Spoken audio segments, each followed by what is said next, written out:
everybody, welcome back to Q-Tips. We are the video store junkies, and we are back once again to bring you a few selections to watch over the weekend on streaming. And we're going to jump right into it, and I'll throw this to Bill. Hey, I'm back after a long hiatus. Well, I went on a Yay. cruise with my family, and Oh, yes, 5,000 people on a boat. And I learned a few things about myself, which is that I am not really a cruise person. I had a great time with my family, and I'd do it again. But cruises make you hate people. They just, people. People. I don't even know where to begin. I mean, this place is you just go and ask for a drink and they give it to you. They have a buffet that never ends. It's always open. But people are so freaking stupid. They're standing in line for a buffet for just to go get the one thing they want instead of just going there, scooping it and walking on, and we can all go about our business. And within just a few days of being on this cruise, I knew which two films I was going to pick for when I came back.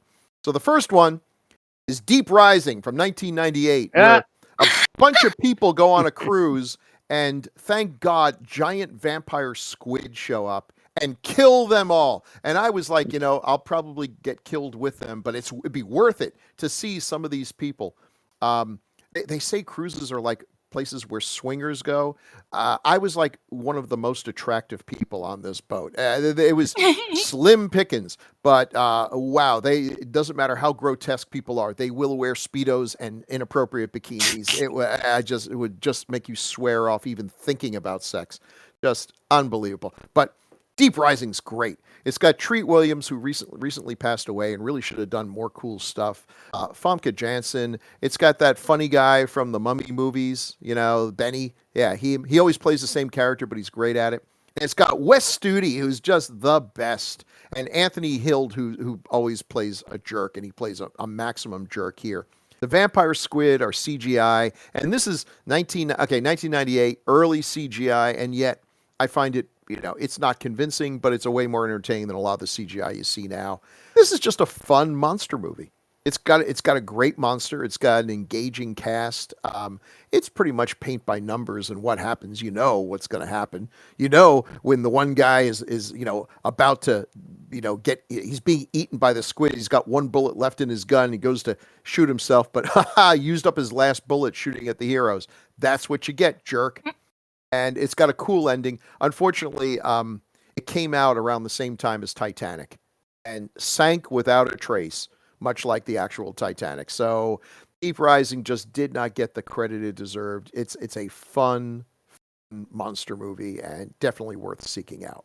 And I will toss this over to Renee. well, hello. My first recommendation is about a couple of best friends, and they're going through a little bit of a trying time. Girls in high school, they go through a lot together. So it's the story about Jennifer and her friend Needy, and they go to a club one night, and there's an accident. The club catches on fire, and Jennifer ends up in a really kind of a bad position, and things just kind of go a little bit off the rail. And this movie is called Jennifer's Body. Oh, Oh yeah. Yeah, and you can watch it on HBO Max. This movie is okay, so it's I would guess you could say it's a dark comedy. It's, very much got the whole, kind of high school drama, which is always entertaining when high school kids get killed. But it's just very interesting. It's the dialogue is sometimes it can be a little bit wordy, I suppose. But it's just very entertaining. It's a really good movie. The actresses did a great job in it. Yeah, so the movie's Jennifer's Body, and you can watch that on HBO Max. And I'll throw this over to Paul. Why, thank you, Renee. Yeah, that's definitely want to second that. That's a great one. Well, my film is so one of my favorite films last year was Everything Everywhere All at Once, directed by the Daniels. This isn't directed by them, or it's not directed by both of them. It's actually directed by only one of them, Daniel Scheinert. And this film is The Death of Dick Long, currently playing on Long. Paramount Plus, which Paramount Plus with Showtime. And in it, it's really interesting. It's Dick, who's actually played by Daniel Scheinert, but it's just a small part, in spite of the name. He he and his friends, let's just say he dies by misadventure is the way you would put it, and his friends leave him dying in front of the hospital, and because they're too frightened to admit what happened, and they leave, and so the film is real interesting because it kind of starts off almost sort of as a not really a crime film, sort of, but you have these two guys in rural Alabama who are trying to avoid being caught for what happened and trying to cover up the evidence of what happened to their friend Dick. And then you've got the cops kind of investigating it. And then at a certain point, it really switches more to a comedy. And it becomes very clear of just how Dick died, and it's this kind of a comedy, and the people are kind of bumbling, and the cops and the authorities are bumbling. But what's really neat is then it changes again, and you start seeing them as people, and you start not necessarily sympathizing or empathizing, but you see all the characters as people, and it becomes much more kind of it's really kind of neat in terms of how it can go from this thriller, not really a thriller, but like kind of a rural crime thing to a comedy, and these people are bumbling to you're seeing them as people, and you're feeling some sympathy or empathy for them, and it's really kind of neat in that way that it becomes a lot more heartfelt from this comedy that has some, we'll just say, some scatological aspects to it. I really liked it a lot. I was really I shouldn't have been surprised because the Daniels films are kind of like that as well, whereas they can go from comedy to scatological comedy to really heartfelt at the same time. But I always thought that was more just the heartfelt part. I always thought was more Daniel Kwan's influence, and Daniel Scheinert seemed to be the more goofy one of the two. But he definitely shows it in this as well. It's really well worth watching. It's on Paramount Plus and Showtime. I do want to say there's and so it might be a little bit of spoiler for the movie, but it's not really because you kind of find out halfway through. But there was a great companion film for this that I just really cannot bring myself to recommend. But it's a documentary. You could find it on YouTube, and it's called Zoo. And it is about a real case where a man died horribly, and he was he did, and he was it's one of those things where you've heard of as a as one of the Darwin Awards, and people made fun of it or horrified of it. And the director said when he saw it, he's like, but this was a human being. And so he made a documentary that explores this person and the people he was with, and it's actually very sensitive, and it really kind of says, look, this was a person. They had a family. They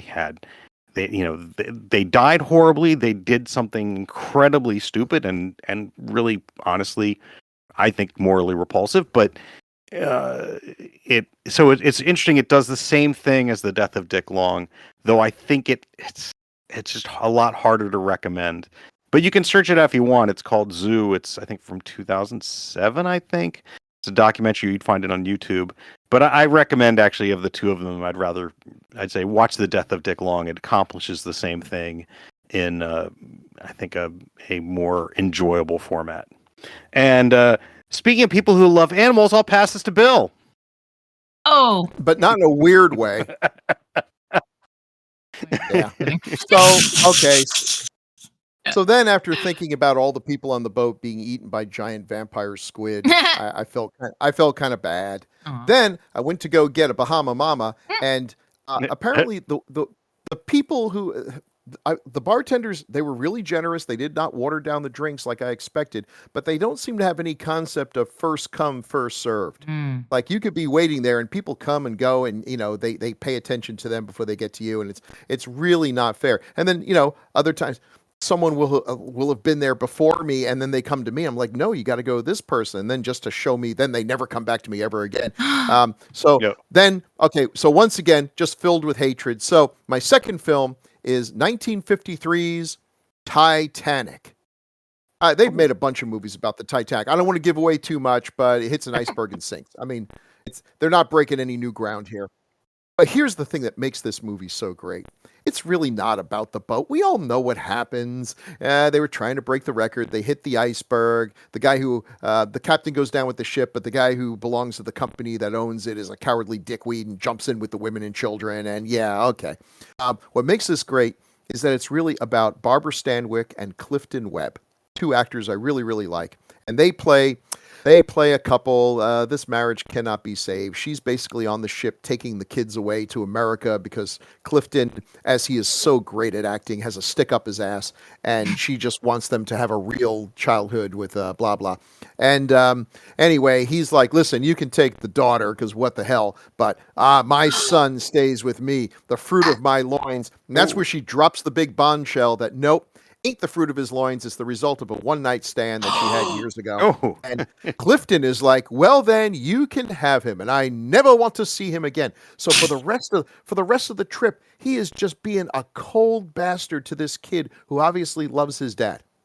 And you're just like, oh, I cannot wait for this guy to die when the iceberg hits. But then stuff happens. This is one of those movies. I mean, seriously, I may choke up talking about this. This is one of those things. I am just a sentimental schmuck with certain things. I can watch most stuff, and it's like, when Lois Lane looks like she died in Superman 1, and we get like 30 minutes of montage of Superman crying over, and I'm just like, ugh, move on before she starts to decay. But this one, all right, they hit the iceberg, they're going down, and Clifton, who finally mans up here and has a tearful reconciliation with Barbara Stanwyck and everything. And he puts his kids on the boat and he, gives his son, a little chins up thing that he hasn't been doing for the rest of the movie. Then the kid gives up his seat to an old lady. Gets off and then he finds his dad and his dad's like, holy shit, tries to find another lifeboat, but they didn't have enough lifeboats. So they're together and, the guy comes up and says, who's this young man? And Clifton's like, this is my son. And I am welling up in tears right now that finally this guy who's really a dirtbag, you know why this marriage didn't go well. He has finally become the man that his son sees him as. That this kid's sacrifice has caused him to finally become what he should have been all along. It's just so sweet. It's so manipulative. It is so shamelessly manipulative. But I love stuff like that. I absolutely love it. This is Mighty Joe Young grabbing the little orphan at the end with the burning orphanage. Just, the greatest scene ever. And of course, nearer my God to thee, and they go down with the ship. It's like, dang man, if this movie doesn't make you choke up a little, I don't know. Maybe you are a replicant or something. I just don't know what to say. I love these 50s melodramas. They're just so great. So great. The special effects are okay. It's obviously a ship in a bathtub. I mean, they worked with what they had. It's still better than 1943's Titanic, which was made by the Nazis. I mean, literally, It was made by Joseph Goebbels. He made sure it was the story of how a bunch of British people made a defective ship because they were capitalist swine, and the German engineer kept trying to save them from themselves, but they didn't listen. Yeah, it's just amazing propaganda. Great special effects, but it's got, that one problem of being just Nazi propaganda, and that does take a star away, I think in any fair evaluation. So there you go, Titanic from 1953. Hey, the new one's good too, and this one doesn't have the scene of a guy falling off the boat and then hitting the propeller on the way down, which is just, oh, I'm there. As soon as I saw that in the trailers, like, oh yeah, come on. Let's get our tickets now. And so there you are. I got this out of my system. I don't wish any ill on anyone taking a long cruise. 3 members of our family came down with COVID because we were packed like sardines. But somehow I managed to escape it. And then we'll press my luck one more time this weekend by going to Dragon Con, where I will be stacked together like cordwood in the Marriott. And but I know this probably doesn't come out in time for that, but if anyone is in Atlanta. Well, it'll be released on Friday morning. Oh, well then please. Yeah. Okay, listen. Monday at 11:30, I am doing a panel on horror movies that never got made. It is by far the most complex panel I have ever. I'm the only person on there. So for once, I'm not going to be interrupting anybody. Unless people from the audience ask questions, in which case I'll say I'll circle around back to that, and I'll never call on them again because I don't know how I'm gonna fit all this in. It's such a rabbit hole. There are so many great movies that never got made. Unbelievable. I could do this every year for a decade and still not run out of stuff. Some of them are heartbreaking. Some of them, thank God, they didn't get made. Dodged a real bullet. But yeah, go to the Westin Peachtree. The horror track is a great track. You know, think about Dragon Con. Any hotel you go to, you could go to any one hotel. There's 5 of them. You go to any one and have one of the best convention experiences of your life. Plan because getting from hotel to hotel it can be difficult. Be real careful about going at night. Like Friday night in the Marriott, I do not advise this unless you are fully prepared for what's about to happen. You are going to be like a seashell in a current. You're just going to be swept along. You're going to go where the crowd takes you. I hope it's someplace you like. Being swept along. Hey, Renee, do you have any movie recommendations? Hey, Renee. I'll throw this back to Renee. Well, I think everybody should go to Dragon Con on Monday to watch your panel. I just like to say that. Thank you very Most much. certainly, yeah. Yes. So, speaking of, I don't have a segue. So, sometimes you see stuff on the internet and you just don't know what's real and what's fake. And you just don't know. And so this is a story of something like that, where there's these guys and they're doing exorcisms and they're streaming them online and everything looks above board. Yeah. But you really just don't know, and things kind of start getting a little hairy and are these people just really amazing actors? Is there something else going on? I don't know. You're gonna have to watch it and find out. This movie is called The Cleansing Hour. Yay! Yeah. It's really good. It's really gripping. It's intense. It has a really cool take on like exorcism movies and modern technology. It's something you do not see modern technology in web streaming when you go to watch your standard exorcism movie. So this is just a really cool kind of twist on that, and it has a really great I think it has a really good storyline. It's got some good little twists in it, and I think it was quite good. And you can watch this movie on Shudder. And yeah, once again, it's called The Cleansing Hour. And on that note, I'll throw it to Paul. Why, thank you, Renee. Yeah, definitely was second that one too. I third it. It's a fun movie. Yay! Yay! Unanimous. Well, unanimous is not going to be the feelings I think of the film I have. It is. Well, it's rare divisive. I absolutely loved it. I know some people who absolutely hated it. And that often goes for a lot of the films by the director. The director is Gaspar Noé, and it's Climax from 2018, I believe. And this is currently showing on Paramount Plus, Vudu Free, Tubi, DirecTV, Pluto TV, and Plex. And so this stars Sofia Boutella, and the rest of the cast is primarily dancers. And it takes place in 1990, and it's a group of dancers gather to rehearse. And then someone spikes their sangria with LSD, and shit goes bad. Real bad.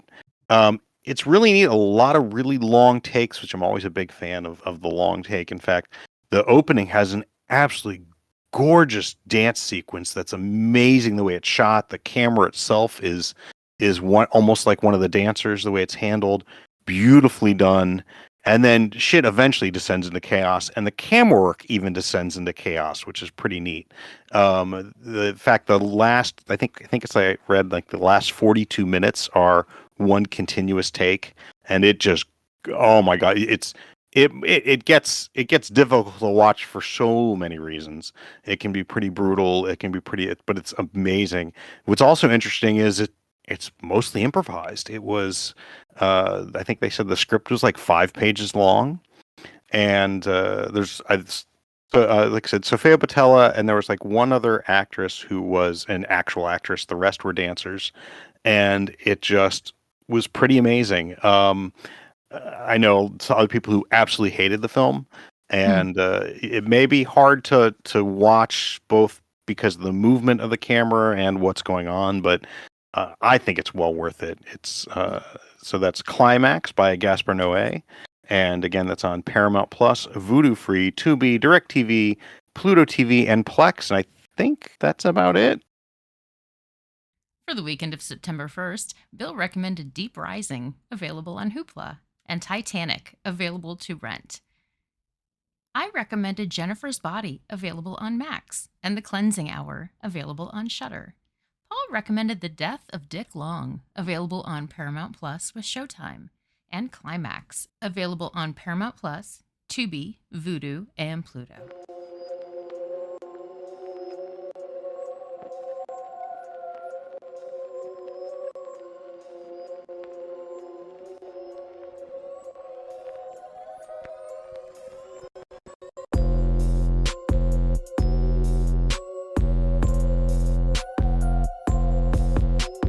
Cleansing hour on the screen, it glows.